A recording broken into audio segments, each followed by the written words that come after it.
We're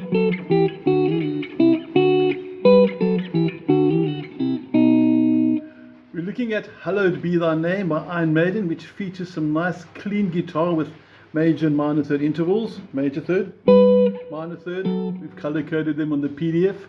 It's got some nice distorted overdriven riffs as well. So it's loaded with really good skills that we can sit and apply to our own playing. And let's break it down. But before we get going, please make sure you've got a copy of the PDF, because we need to reference that. It's going to make it easier. If you need the PDF, just WhatsApp me. And let's get going. What does our fretting hand do for starters? We're starting off with this over here.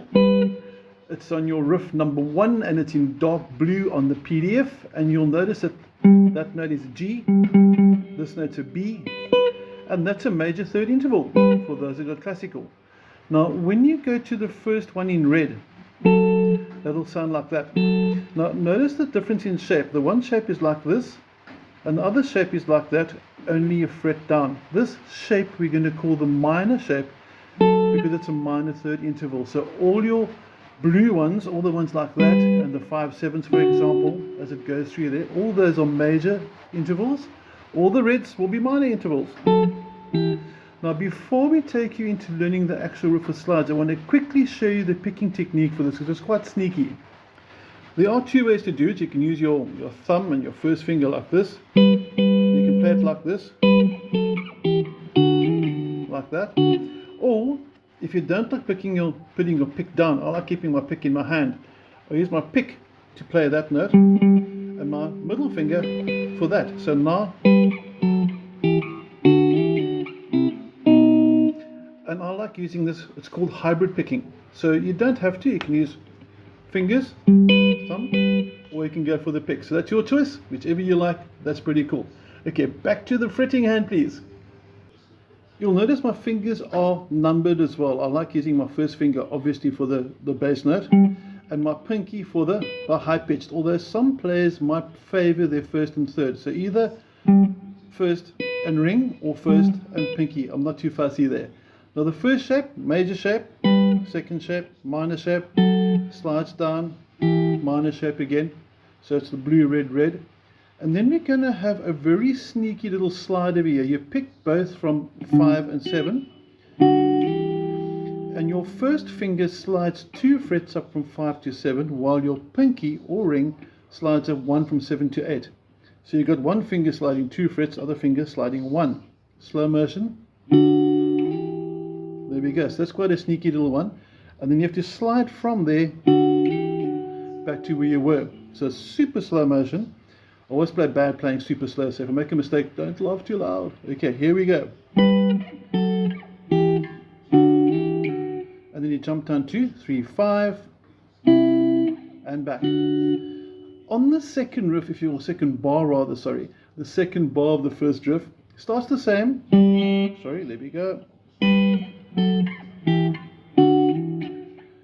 And then it goes down to 2, 4 over there, but you can see on the tab, so that's sort of quite easy.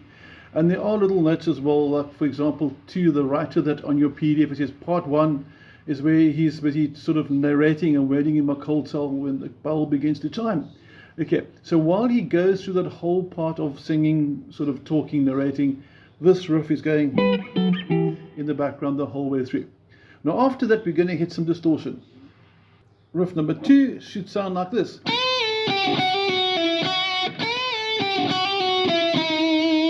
Nice and easy. Now, the reason why I show this angle, you'll see my thumb, which is tapping on the string there. It's not a nervous twitch.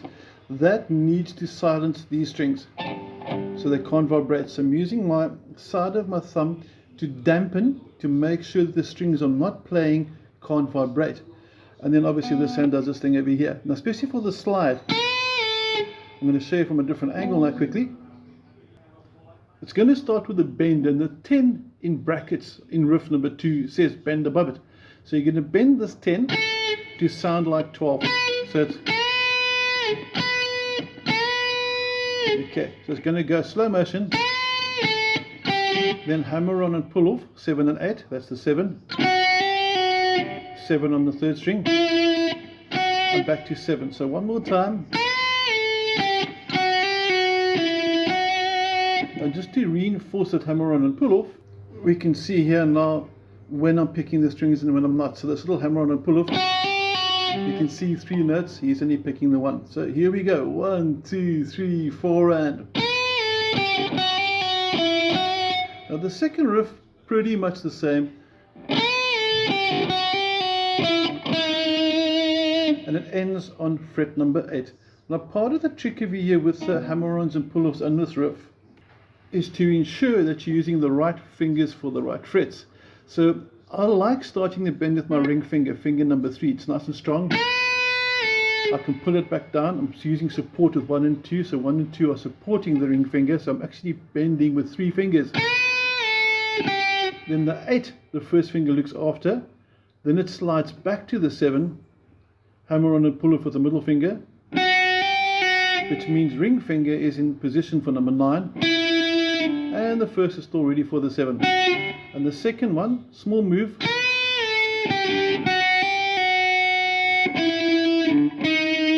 and you'll see that the middle finger, finger number 2, was perfectly lined up over there for that last note, number 8 on the 3rd string. Okay, now we're not going to go into the harmony yet, that's something for another day. I first want to get all the riffs done. So now we're looking at the riff just before the vocal start. It's a really long intro with the distortion guitar before it goes to the power chords. But here we go.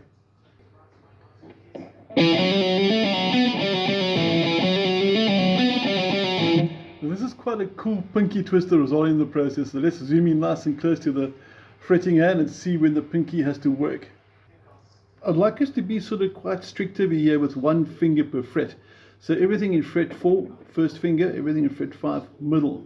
If there was something in fret 6, ring, and the pinky is going to work that 7th fret. So slow motion, start with a 7, then you cross over to the 4 on the 4th string and you do double hammer on pull off. So that's 4, 5, 4, 5, and there's your 7. And you're hammering onto that as well, so you're not really picking that much. And then after that 7, you can actually pull off back to the 5, back to the 4. So before you go to the 4 on the 3rd string, you can actually do a whole series of hammer-ons and pull-offs with only first and second notes being picked. Pick, pick. And to show that I'm only picking 2 notes, there's the pick, and here we go. You can see the pick's only picking there and here. And then after this pick here, you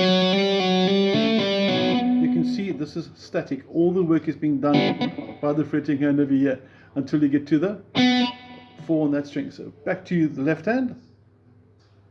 I'm going to give it a bit of speed now with the 4 we just introduced in the 3rd string. And then after that you come back to the 5, 4, hammer-ons and pull-offs, or it starts with the pull-off, 5, 4, 5. And back into the 7. So slow motion, the first bar.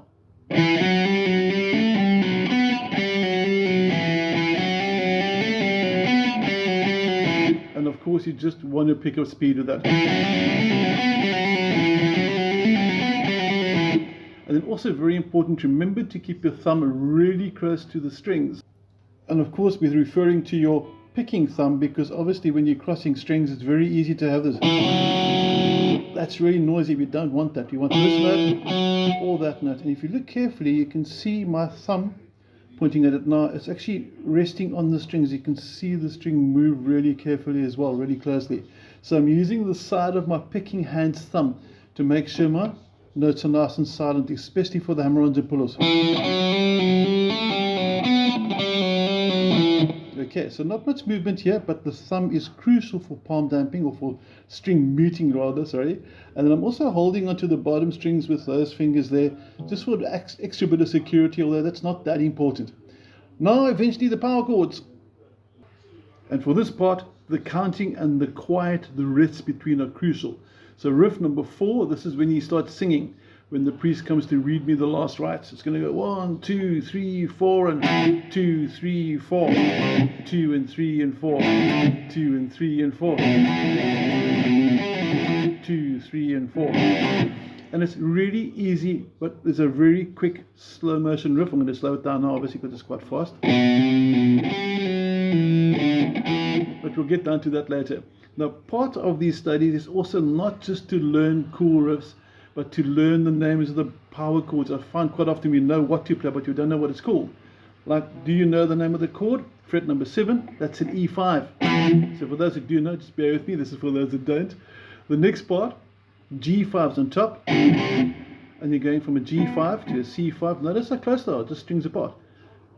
A to D, going at fret 5, and then B to E again, and you're back where you started. Now just quickly on the playing of the power chords, you can do it like this as well. Fingers 1 and 3, or fingers 1 and pinky. I don't really mind. Now before you get that riff,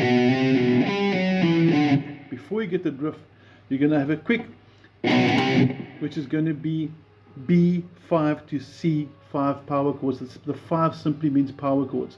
So just your power chords, play with me. 1, 2, 3, 4, and 1, 2, and 3, and 4, and 1, 2, and 3, and 4, 2, and 3, and 4.